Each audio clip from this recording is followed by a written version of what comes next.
Ser humano é conhecer o tormento da fome.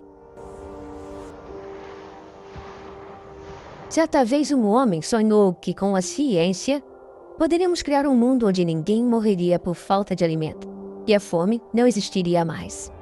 Ele nos deu um tesouro para cumprir essa promessa, mas se viu diante de uma escolha terrível num momento decisivo. Mentir sobre a ciência e viver, ou contar a verdade e enfrentar a morte certa. Nas primeiras centenas de milhares de anos em que fomos humanos, éramos nômades, vivendo sob as estrelas. Colhíamos plantas e caçávamos animais até há 12 ou 10 mil anos, quando nossos ancestrais inventaram uma nova forma de viver. Pensem nos gênios, que foram os primeiros a perceber que dentro das plantas que eles colhiam, havia uma forma de fazer uma outra planta. Uma semente.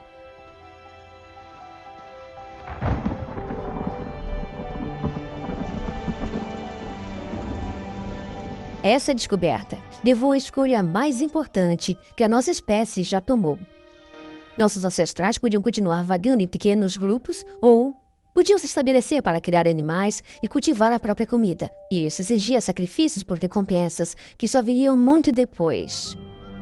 Pela primeira vez, estávamos pensando no futuro.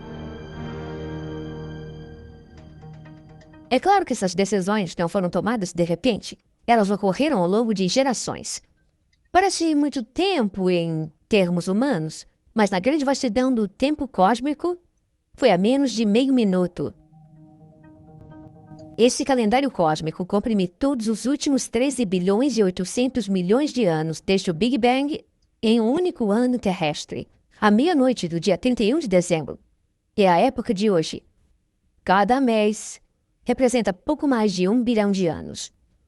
Cada dia, um pouco menos de 40 milhões de anos.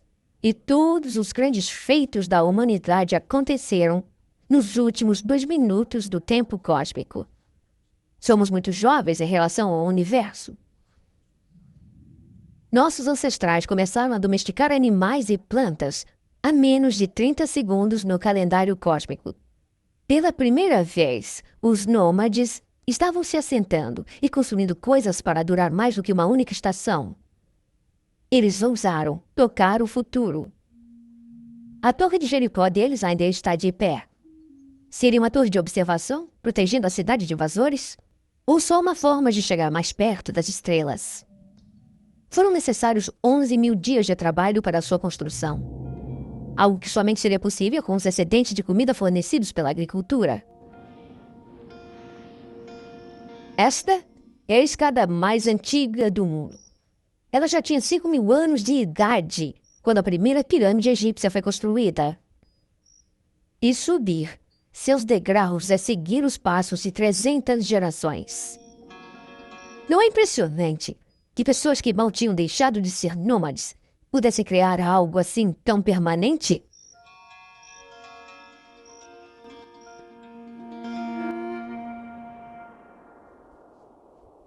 A dieta rica e variada dos caçadores-coletores, com plantas, insetos, aves e outros animais, foi substituída. Os habitantes das cidades subsistiam com os carboidratos de suas poucas colheitas. E quando a chuva não vinha, ou quando fungos atacavam os grãos, havia escassez em uma escala imensa. Fome. A fome, causada pela seca e pela má administração colonial britânica na Índia no século XVIII, matou 10 milhões de pessoas.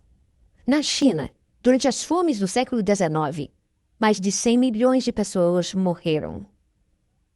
A Grande Fome na Irlanda, também resultante da política imperial britânica, matou milhões e obrigou outros 2 milhões a fugirem do país em busca de sobrevivência. A Grande Seca e a fome no Brasil em 1877 foi comparável, e em uma única província mais da metade morreu de fome.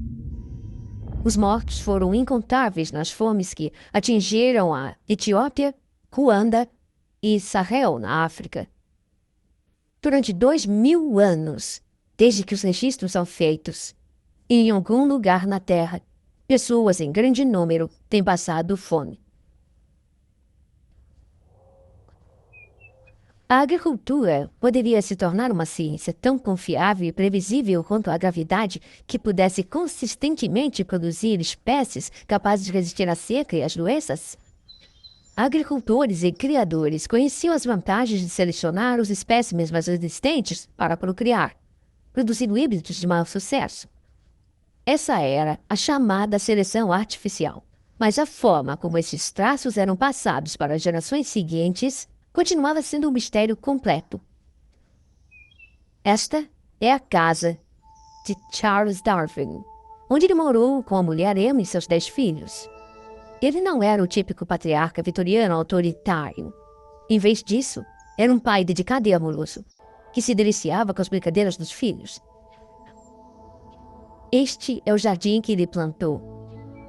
Este lugar é um palco estranhamente pastoral para o revolucionário mais influente na história do pensamento.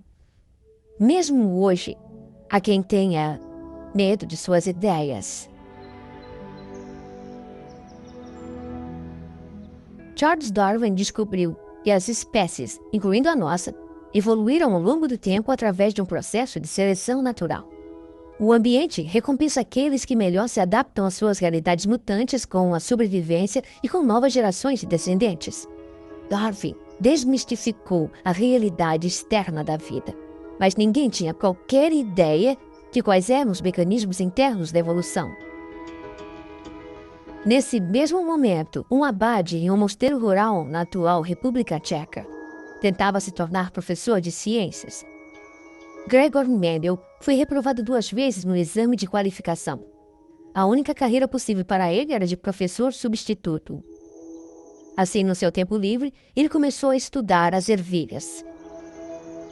Ele plantou dezenas de milhares delas, inspecionando cuidadosamente a altura, o formato, a cor de suas vagens, suas sementes e suas flores. Mendel procurava uma teoria preditiva de reprodução, para saber antecipadamente o que iria obter ao cruzar uma planta alta com uma baixa e uma ervilha verde com uma amarela. Mendel descobriu que todas as vezes o resultado eram ervilhas amarelas. Não tínhamos uma palavra para o poder da amarela sobre a verde, até que Mendel a criou. Ele chamou essa qualidade de dominante e, para sua alegria, ele descobriu que conseguia prever o que aconteceria na geração seguinte de ervilhas depois dessa. 1 em cada 4 vagens seria verde. Mendel chamou a característica oculta que surgia na colheita seguinte de recessiva. Havia algo que ele chamou de fatores ocultos dentro das plantas que geravam características específicas. E eles atuavam segundo uma lei que Mendel pôde descrever como uma simples equação, como a gravidade. Charles Darwin e Gregor Mendel não sabiam, mas os 2 cientistas estavam decifrando o mistério do funcionamento da vida exatamente no mesmo momento.